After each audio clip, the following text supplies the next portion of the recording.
இன்றைக்கி என்னோடய பிறந்தநாள் 30வது பிறந்தநாள். 30 வருஷம் கம்ப்ளீட் முடிச்சுட்டு 31வது வருஷத்துக்கு நான் அடி எடுத்து வைக்கிறேன்.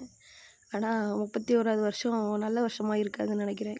ஆரம்பத்திலேயே காய்ச்சல், ஹாஸ்பிட்டலில் போய் அட்மிட் ஆகி எந்திரிச்சேன் உடனே காய்ச்சல், வாமிட்டு, தலை சுற்று, ஃபீவர் 99 டிகிரி இருந்துச்சு. சரியான காய்ச்சல், சொல்லவே முடியல. நல்லா தூங்கும்போதெல்லாம் நல்லா தான் தூங்கினேன். ரொம்ப அவ்வளோ ஒன்றுமே தெரியலை. லேசாக தலை மட்டும் வலிச்ச மாதிரி இருந்துச்சு. தீபாவளிக்கு ஷாப்பிங் போகும்போதே நான் பர்த்டேக்கும் சேர்த்து ட்ரெஸ் எடுத்துகிட்டு வந்தேன். பிறந்த நாளுக்கு 2 புது ட்ரெஸ் போடணும் அப்படின்ட்டு.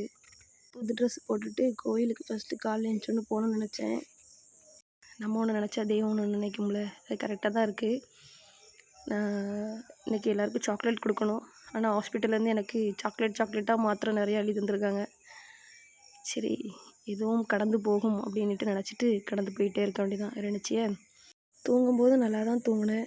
ஒன்றுமே பிரச்சனை இல்லை, காய்ச்சல் இல்லை, தலைவலி மட்டும் லைட்டாக இருந்துச்சு. ஆனால் விடியும் போது ஃபீவரில் இருந்துச்சு. யாராக இருந்தாலும் தூங்கும்போது நல்லா தூங்கிடுதோம். விடிஞ்சு காலையில் முழிச்சு பார்த்தா தானே உண்டு. ஆடியோவில் வாய்ஸ் கொடுத்துருந்தேன், அது சரியாக கேட்கல. அதனால தான் ஆடியோவாக ஒரு வாய்ஸ் ரெக்கார்ட் போட்டிருக்கேன். டாட்டா பாய் மக்களே.